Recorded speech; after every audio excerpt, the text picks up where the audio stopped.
Salut Internet, j'espère que vous allez bien.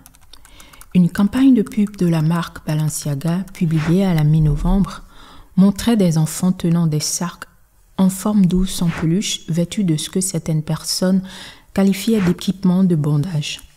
Une autre, publiée quelques jours plus tard, présentait un document lié à une décision de la Cour suprême contre la pédopornographie.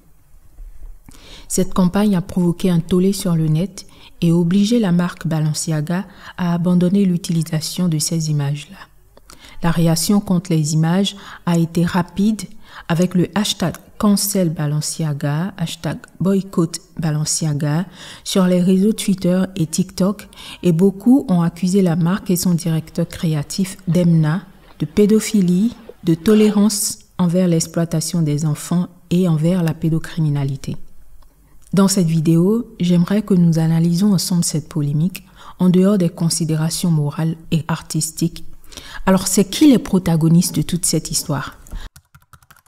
Nous avons la marque Balenciaga. Balenciaga est une maison de mode de luxe fondée en 1919 par le designer espagnol Cristóbal Balenciaga à San Sebastián, en Espagne. Balenciaga produit des prêt-à-porter, des chaussures, des sacs à main et des accessoires, et ils ont également une licence sur le nom et la marque à Coty pour les parfums. Balenciaga est surtout connu pour avoir révolutionné la mode des femmes avec des formes jamais vues au milieu du XXe siècle, comme les ourlets de salon du début des années 1950, les lignes semi-ajustées du milieu des années 50 et l'introduction de la robe sac en 1957. Balenciaga a commencé lorsque Cristóbal Balenciaga a ouvert sa première boutique à San Sebastián en Espagne et s'est étendu pour inclure des succursales à Madrid et à Barcelone. Lorsque la guerre civile espagnole a forcé les boutiques à fermer, il a déménagé à Paris. L'autre protagoniste de cette histoire, c'est le directeur créatif Demna Gvasalia. Demna Gvasalia est connu sous le nom de Demna, et c'est un créateur de mode géorgien, actuellement directeur créatif à Balenciaga et cofondateur de la marque Vêtements. Nous avons une autre personne nommée Lotta Volkova. D'abord, qui est Lotta? Lotta est une des designers de la marque Balenciaga. Elle a travaillé avec eux pendant des années. Quel est le lien entre Lotta et Demna, le designer actuel? Ils se sont rencontrés par hasard. Bien qu'elle affirme qu'elle n'a pas travaillé avec Balenciaga depuis des années, Volkova a une relation étroite avec le directeur créatif de Balenciaga, Demna Gvasalia. Elle est également amie avec Gotcha Rubchinski, un créateur de streetwear russe qui aurait fait pression sur un garçon de 16 ans pour envoyer des nus de lui-même. Le trio semble être un groupe soudé et même crédité comme les inventeurs de la mode de style post-soviétique. Elle dit qu'elle a rencontré Demna par un ami commun et a commencé à travailler avec lui par hasard. Un jour, il a montré les photos de sa collection. Elle a trouvé ses vêtements superbes, mais que ses vêtements n'ont pas de style. Donc Demna lui a demandé d'être impliquée dans sa création à lui et ils travaillent ensemble depuis 2015. Elle est consultante de marque, elle prend soin des collections et des défilés et de la mise en place de la supervision du style. Lotta Volkova n'a pas seulement des liens avec Balenciaga, elle a également travaillé avec certaines des plus grandes marques, notamment Vogue, Adidas, Chanel et Jean-Paul Gaultier. Depuis l'explosion de cette histoire sur Twitter, il y a une photo qui revient à chaque fois d'une dame en rouge, tout en rouge, avec des bébés peints en rouge également. Déjà, cette photo n'est pas la bonne parce que ce n'est pas Lotta qui est sur cette image-là. Je vais vous expliquer plus loin pourquoi Lotta est impliquée dans cette histoire. Ce que Volkova n'a pas mentionné dans ses interviews passées, c'est comment son groupe semble graffiter vers Juveline. Demna a posté à ce sujet sur son Instagram en 2016. Quelqu'un a écrit que Lotta, Gotcha et moi avons grandi dans la pornographie juvénile et les radiations de Tchernobyl. C'est pourquoi nous sommes tous perturbés. Depuis, les photos de Volkova sur ses réseaux sociaux ont également émergé. Des photos qui ont la même aura que la campagne publicitaire controversée de Balenciaga. Lotta Volkova est donc une styliste senior de Balenciaga. Le photographe impliqué. Gabriele Galimberti est né en 1977 à Val di Chiane, en Toscane. Le photographe italien de 45 ans a travaillé sur des projets photos de style documentaire à long terme tels que Toy Story. Ces projets ont également été transformés en livres.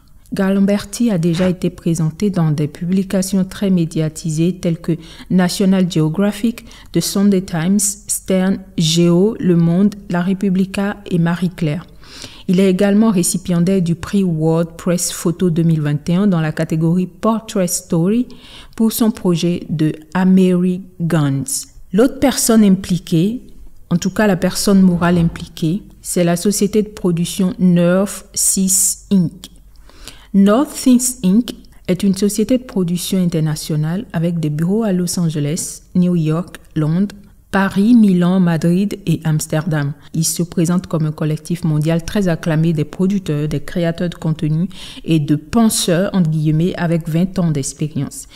Cette année, Nortis a également mené la campagne pour Zara. C'est la société contre laquelle Balenciaga a posé une plainte de 25 millions de dollars. Alors, l'autre personne impliquée, c'est le designer de set Nicolas Desjardins et sa société. Alors, un designer de set ou designer de décor, c'est une personne qui est également connue sous le nom de concepteur scénique.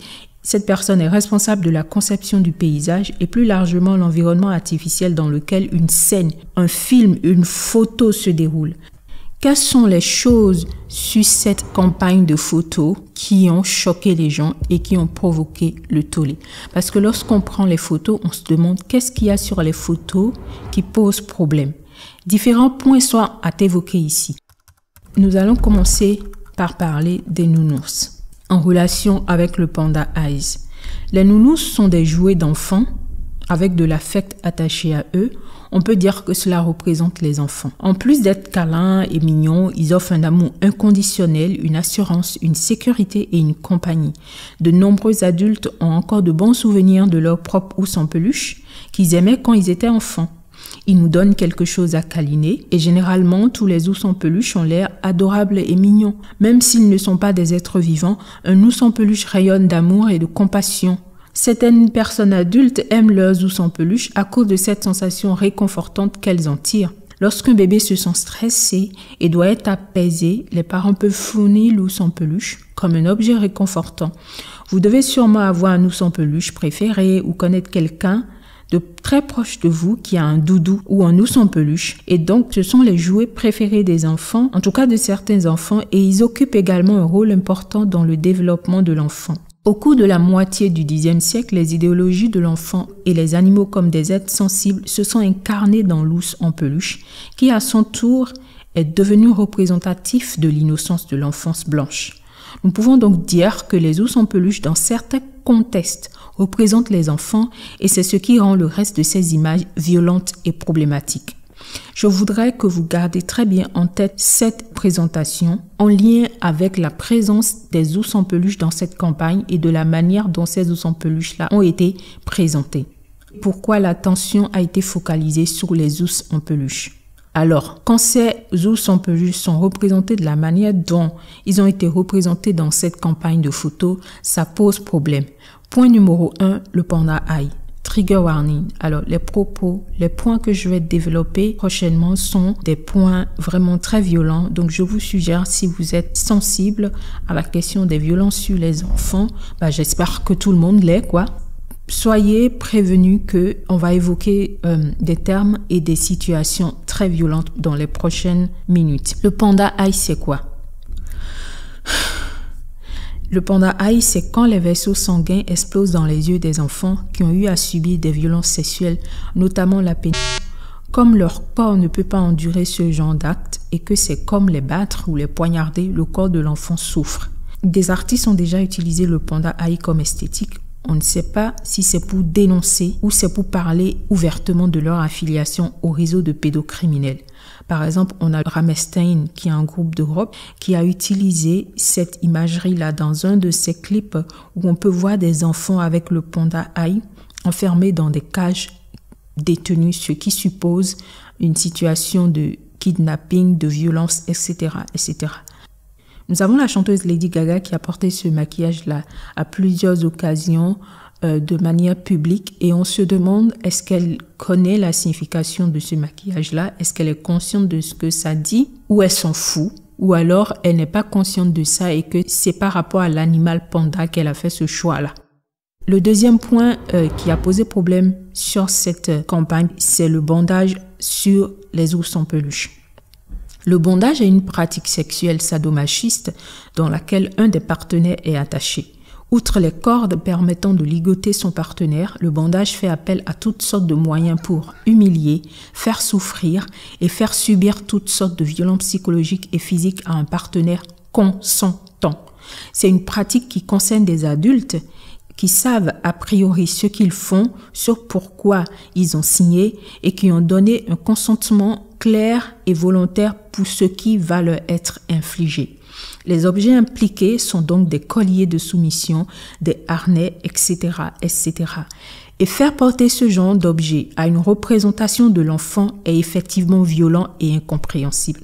Les représentations de l'enfant ou l'enfance tout seul n'ont rien à voir avec des pratiques sexuelles et n'ont pas à être liées. On ne peut pas faire des choses relevant de la sexualité à des enfants parce que les enfants ne sont pas des êtres sexués et sexuels et n'ont pas à être représentés de cette manière-là. Beaucoup de personnes ont dit pour défendre cette campagne que c'était de l'art edgy. L'art edgy, c'est quelque chose qui est très dérangeant, qui est très provocateur. C'est une approche de l'art qu'on trouve dans les milieux de rock and roll et de emo, etc. Mais il y a une vraie différence entre faire de l'art edgy et faire de la permissivité. Déjà, l'art edgy signifie littéralement être sur le fil entre les valeurs de ce qui est acceptable et ce qui est inacceptable. Donc, pour faire de l'art edgy, il faut être suffisamment intelligent pour ne pas dépasser cette ligne-là et passer du côté obscur. Et clairement, ce n'était pas ce qu'ils étaient en train de faire. Les objets disposés.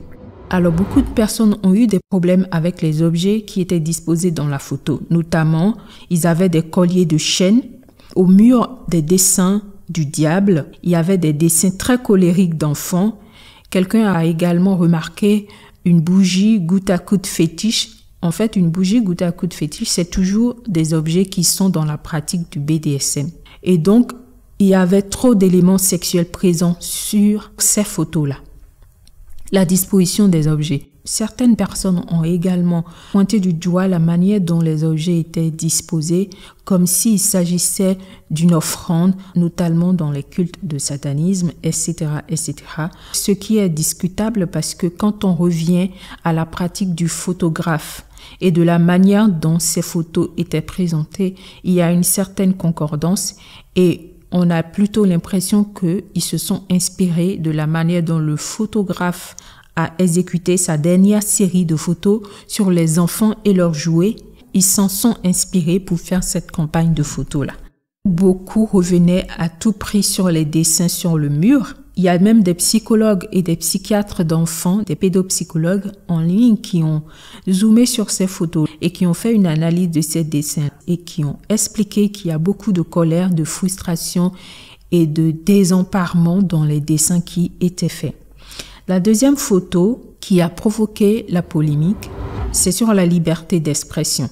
Après que les premiers tweets aient commencé à circuler, Balenciaga a posté une image sur son site internet en prétextant vouloir supprimer les images de la campagne qui étaient choquantes.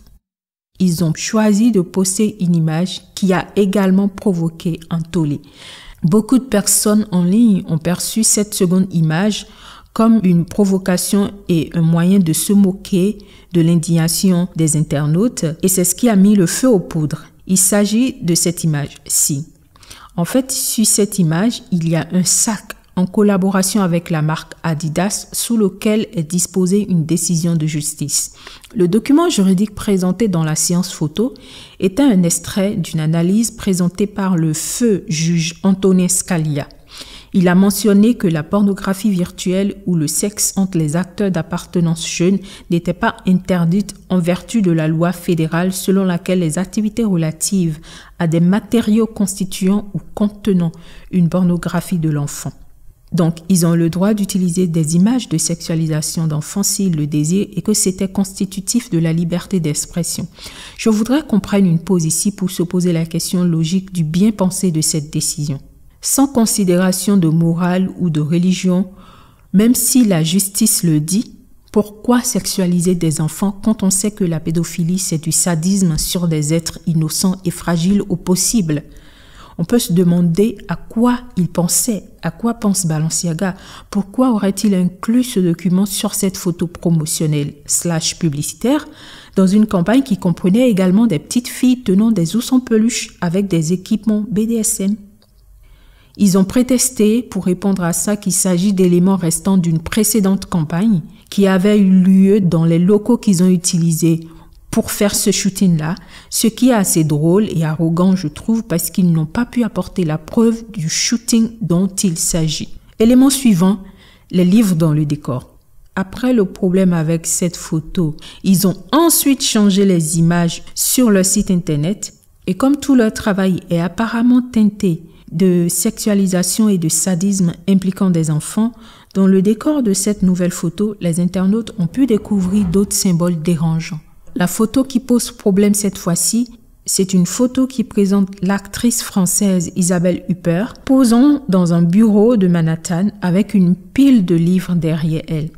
Parmi les livres, il y a celui qui célèbre le peintre belge Michael Bormans. Alors, le travail de Bormans est varié mais présente fréquemment des enfants. Sa série Fire from the Sun de 2017-2018 montre un groupe de tout petits impliqués dans des actes de cannibalisme. Certains avaient du sang sur le corps. Le tout est une composition sinistre en fait. Donc ce livre présente exclusivement des scènes de cannibalisme, d'enfants amputés, d'enfants castrés, d'autocannibalisme ou alors sur des corps mutilés, en résumé, du sadisme et des enfants.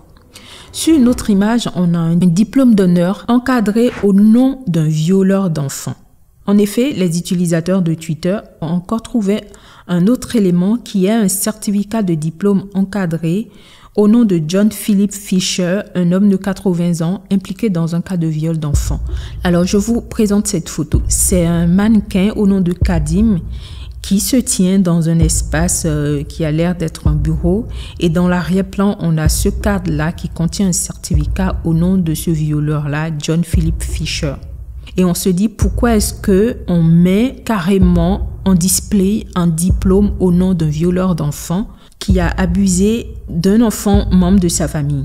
Donc ce violeur, John Philip Fisher, avait été accusé de 7 chefs d'accusation d'inconduite et il avait été condamné en 2018 pour avoir agressé sa petite fille de 4 ans à plusieurs reprises. Et on se demande mais pourquoi est-ce que Balenciaga met en scène et met en arrière-plan dans leur photoshoot un diplôme qui célèbre cette personne-là. La suite des événements a été très simple. Il s'est passé le tollé sur Twitter, le tollé sur TikTok et tout de suite une chasse s'est déclarée sur Internet pour aller fouiller dans la vie de toutes les personnes impliquées, de tous les protagonistes de cette histoire horrible. Déjà, tous les éléments ont poussé les internautes à se lancer dans une fouille des collaborateurs de Balenciaga et c'est là que Internet découvre les publications de Lotta Volkova qui font littéralement froid dans le dos. Vous vous rappelez de Lotta Volkova qu'on avait évoqué dans la présentation des protagonistes? On ne savait pas pourquoi clairement son nom était évoqué encore et encore et encore. Eh bien, c'est très simple. C'est parce que les gens ont découvert des choses sur sa page Instagram qui sont carrément liées à la manière dont cette campagne a été menée. Et quand on a fouillé dans l'Instagram de Lotta, elle a l'air obsédée par la torture des enfants. Ils ont également découvert que ce photographe-là, Gambrielli, avait une interview au magazine Sun, le Chicago Sun-Times, et a dit pendant cette interview-là pourquoi est-ce qu'on impose des restrictions sur la pornographie infantile, mais pas sur la vente des armes à feu aux États-Unis. Enfin, c'est incroyable. C'est quelqu'un qui se demande pourquoi est-ce qu'on interdit la violence sexuelle sur les enfants. Comment est-ce qu'on peut se demander pourquoi cette interdiction existe? Ça n'a pas de sens. On se demande qu'est-ce qu'il veut. Est-ce qu'il veut qu'on dise aux gens, oui, allez-y, violentez les enfants? Pourquoi il pose cette question? Les gens sont remontés vraiment très loin dans les historiques des publications, des déclarations de ces gens-là pour voir s'il y a un mode opératoire, si ça leur ressemble ce qui se passe. Et bien voilà, ça leur ressemble puisque cette personne-là a eu à tenir ce genre de propos. Il y a cette personne nommée Lota, que moi je qualifie de monstre, qui poste des images de torture d'enfants. Et on se dit que par rapport à la déclaration de Gambrielli, si cette déclaration était faite dans une préoccupation du sort des enfants, il l'aurait présenté autrement. Il a clairement demandé pourquoi est-ce qu'il y a des restrictions. C'est que s'il n'y a pas de restrictions sur la vente des armes à feu et leur utilisation, peut-être qu'il ne faudrait pas punir et interdire les violences sexuelles sur les enfants, les abus sexuels sur les enfants. Et c'est là qu'on se dit étrange. Et si c'était un test? Et si tout ça était un test? Balenciaga est une entreprise multimilliardaire. Ils ont une armée, littéralement, de personnes qui valident ces campagnes-là à toutes les étapes et ils ont quand même choisi de poster ces images-là. Si c'était un test, ça voudrait dire qu'ils ont décidé de désensibiliser la société aux actes de pédocriminalité, ce qui veut dire que des personnes replacées dans cette entreprise pratiquent de violences sexuelles sur les enfants et essaient de les normaliser, de les banaliser. D'abord, ils nous présentent des images comme ça, avec des dispositions sur lesquelles on peut se poser des questions. Est-ce que c'est de la pédocriminalité? Est-ce que c'est une erreur? Etc., etc. Et progressivement, ils vont pousser le bouchon loin. Donc, on peut se demander si c'est un test. Est-ce qu'ils essaient de tester notre sensibilité? Est-ce qu'ils essaient de voir si la société va réagir à cela? Ils essaient de voir comment les gens réagiront et s'ils peuvent pousser le bouchon loin pour progressivement rendre cela normal et acceptable.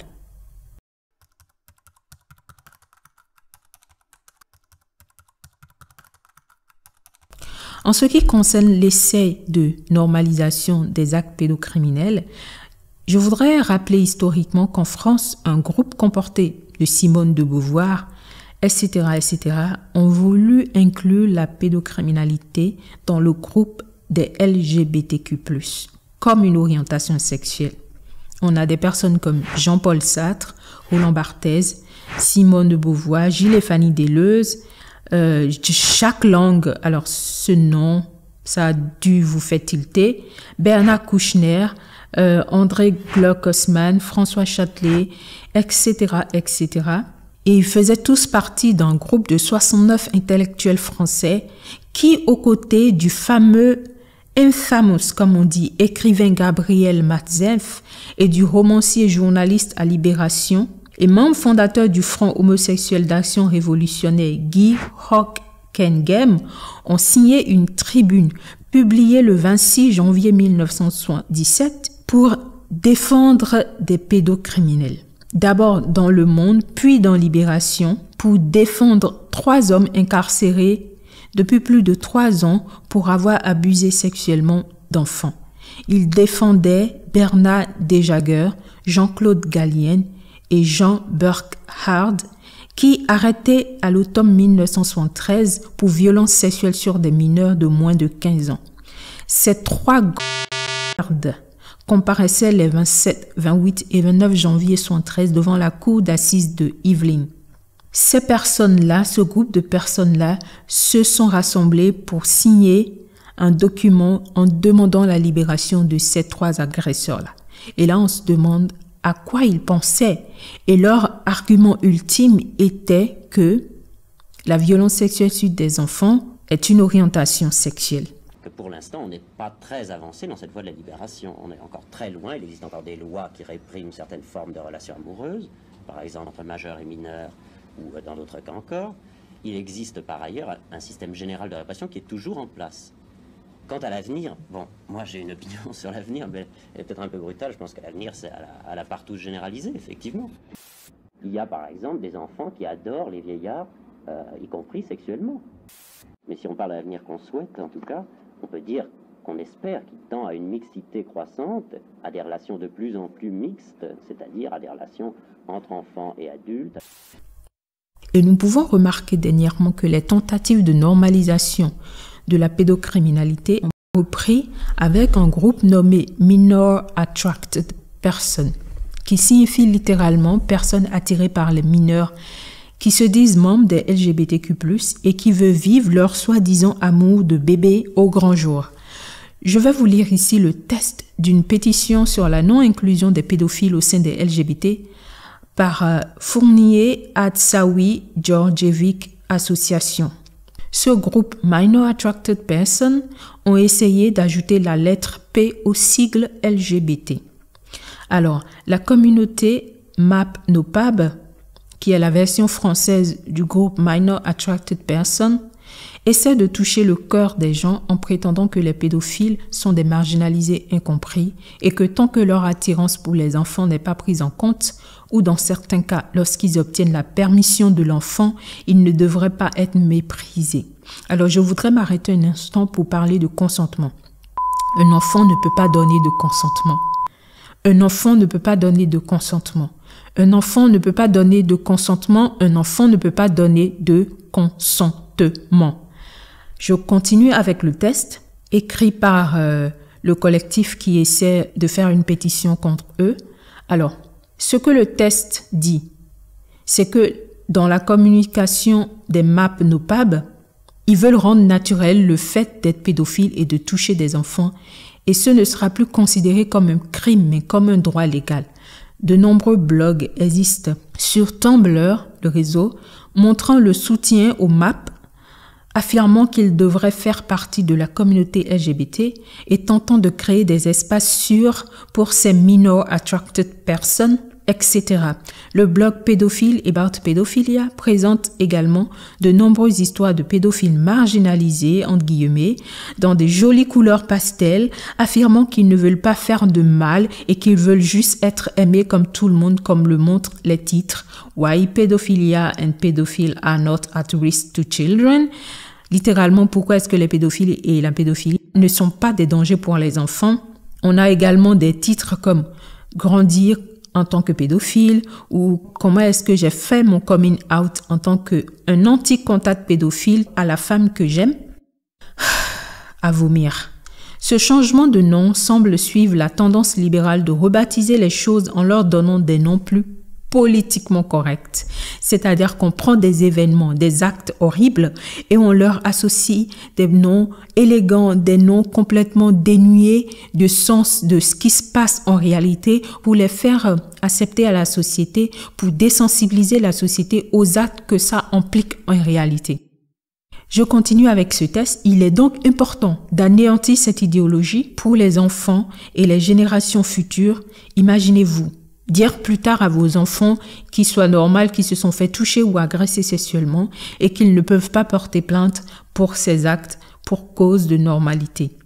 Cela pourrait avoir des répercussions sur le moral de l'enfant qui, lui, plus tard, en grandissant, n'assumera peut-être plus être LGBT si jamais c'est le cas, car la pédocriminalité ne doit pas être non plus intégrée au sein des LGBT. Il n'y aura plus de différence entre l'égalité LGBT et la normalité qu'est la pédocriminalité.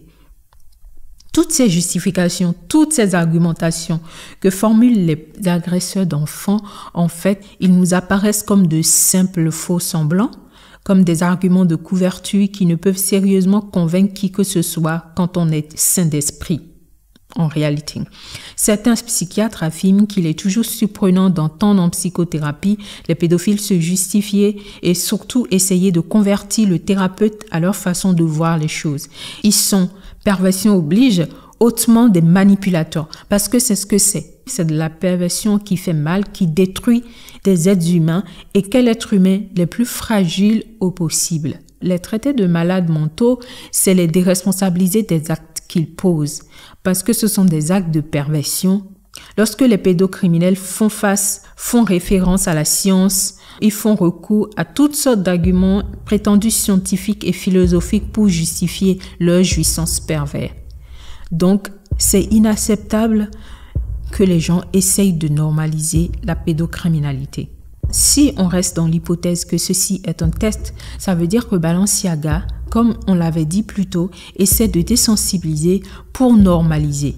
Et pour normaliser, il y a toutes ces attaques de ce groupe de personnes qui se sont autoproclamées MAP et ont déclaré que leur perversion est une orientation sexuelle et qui veulent donc abuser d'enfants en toute liberté. En fait, on peut se poser la question de qu'est-ce qu'ils veulent, comment est-ce qu'ils veulent que ça se passe.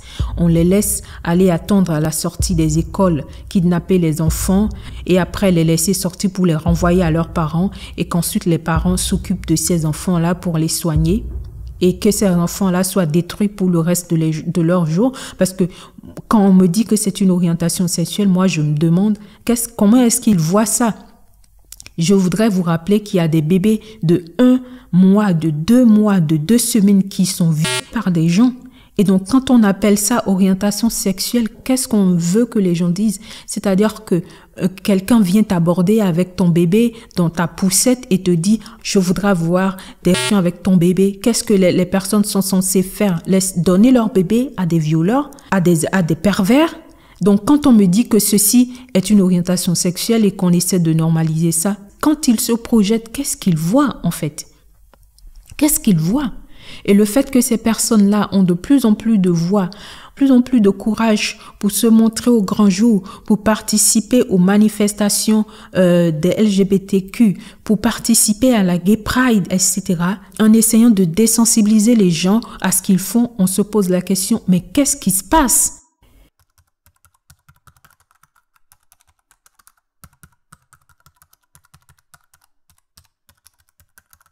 Et pour parler de la marque elle-même, Balenciaga, c'est devenu de la merde.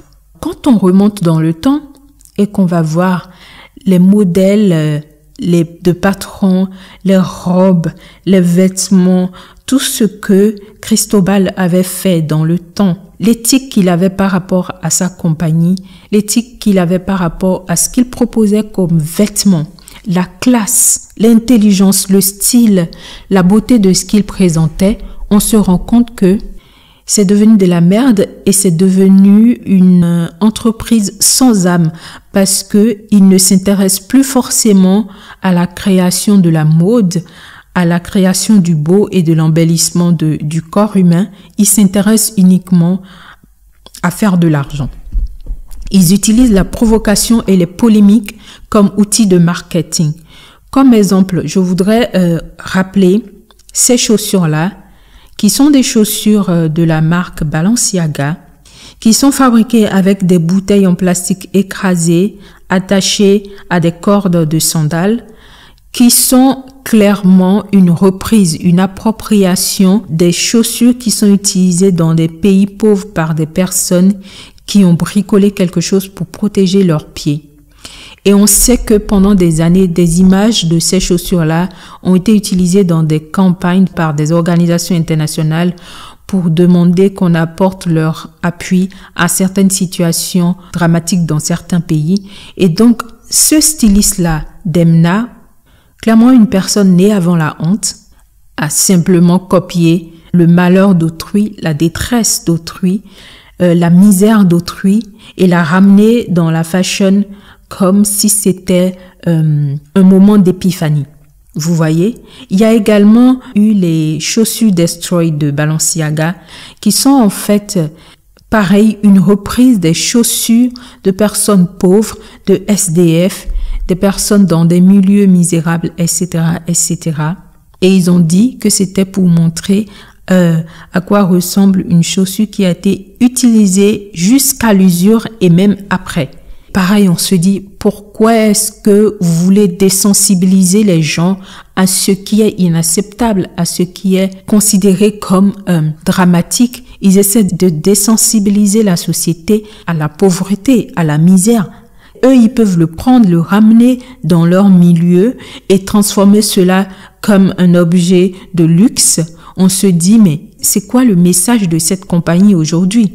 Et c'est pareil avec le sac bleu de Ikea qui a été détourné et qui est ensuite vendu à des milliers d'euros sur le site. Le t-shirt des travailleurs de DHL, pareil, détourné pour être vendu sur le site de Balenciaga Demna, le responsable de toute cette merde, dit qu'il trouvait valorisant de faire porter à des riches des vêtements de pauvres pour leur redonner de l'importance quand on lui a posé la question.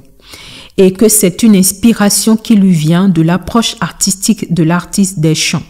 Si vous ne connaissez pas Deschamps, c'est un artiste français qui se moquait du sérieux dans l'art et des médiums traditionnels de l'art comme la peinture, la sculpture, etc.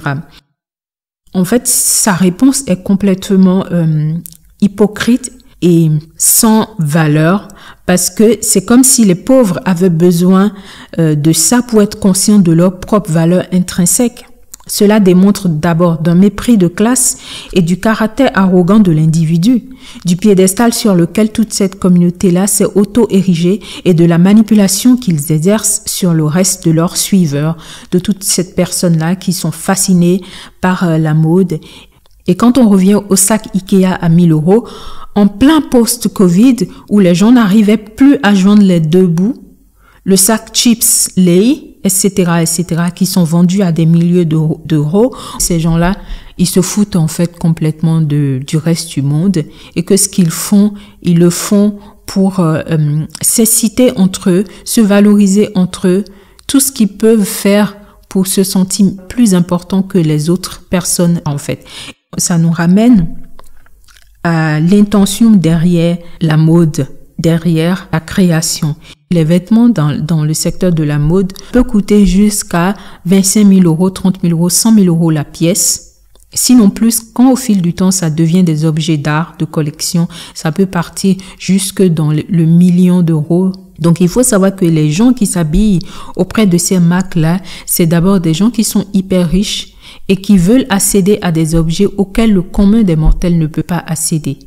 Et cette émotion-là, d'avoir accès à quelque chose que tout le monde n'a pas, de pouvoir se sentir privilégié, toute la mode est construite autour de ça. Et on a l'impression que Balenciaga aujourd'hui a complètement détruit l'héritage de Cristobal Balenciaga. Ils ont réussi à vider la marque de tout son sens et de toute la valeur que son créateur lui avait conférée. Quand on sait que Cristobal disait que ses robes étaient très très chères, donc elles doivent être parfaite et ne souffrir d'aucun défaut pour les personnes qui ont la gentillesse de venir les acheter et donc ils voudraient les sublimer, ils voudraient les embellir et que c'est ce qui l'animait. On se rend compte que ce n'est plus du tout ce qui se passe aujourd'hui. Les gens comme Lotta, Gotcha et Demna ont transformé sa marque en un dépotoir, provoqué, utilisé des représentations violentes parce que ce qui les inspire, ce sont des données de sadisme, de torture sur les de pédocriminalité.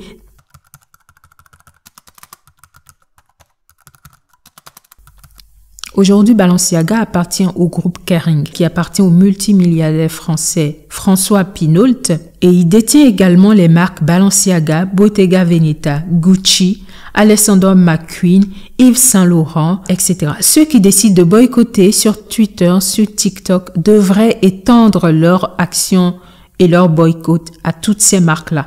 L'ancien designer Nicolas Ghesquière a d'ailleurs publié le 25 novembre 22 sur Instagram les raisons de sa démission, qui a un écart entre ses valeurs à lui et les valeurs de la société Kering. Donc clairement, il y a un problème au niveau de cette société-là. Soit la société Kering a en son sein des personnes qui sont des pervers sexuels aussi et qui veulent utiliser la mode comme outil de désensibilisation à la pédocriminalité, que ces personnes sont haut placées ou cachées dans les sphères de décision, soit la compagnie veut utiliser la provocation comme outil de marketing. Lorsque la polémique a explosé, tous les protagonistes ont réagi. Le photographe Galimberti a publié une déclaration, je cite, « Je ne suis pas en mesure de commenter les choix de Balenciaga, mais je dois souligner que je n'avais pas du tout le droit ni de choisir les produits, ni les modèles, ni les combinaisons. En tant que photographe, on m'a demandé uniquement d'allumer la scène, présenter et de prendre les photos en fonction de mon style de signature. » Quand lui, il est venu dans le studio pour le déroulement de cette campagne de shooting, tout était déjà présent. Les objets étaient déjà présents, les enfants étaient déjà présents. La disposition avait déjà été faite. C'est comme s'il était là pour appuyer sur le bouton flash. Et comme ils se sont inspirés de ce que lui, il avait fait dans son projet sur les enfants et leurs jouets, et ils l'ont embauché pour venir cliquer sur le truc, parce que s'ils exploitent sa disposition à lui, qui est une marque, un design qu'il a créé, il peut les traîner en justice pour appropriation, pour vol. C'est une entreprise multimilliardaire, il va gagner et il va récolter des millions d'euros. Donc, ils ont tout préparé et lui, il est venu là pour cliquer sur le bouton flash et la photo est signée de lui. Il savait ce qu'il voulait montrer. Par rapport au photographe, beaucoup de personnes ont dénoncé le fait que, arrivé sur le set, il ait vu les enfants placés dans ces positions-là, avec ces objets-là autour d'eux, et qu'il n'ait pas pris la décision de s'en aller. Beaucoup ont demandé pourquoi est-ce qu'il est resté. Et certains photographes de mode se sont prononcés sur Twitter et sur TikTok pour dénoncer lui, son action. Il aurait pu partir, il aurait pu dire pourquoi est-ce que vous mettez les enfants avec des objets pareils, etc., etc. Mais il l'a pas fait. Et c'est ce que les gens lui reprochent principalement après qu'ils aient découvert son tweet sur la comparaison entre les armes et la pédocriminalité. Donc ce monsieur-là aussi, il n'est pas tout propre.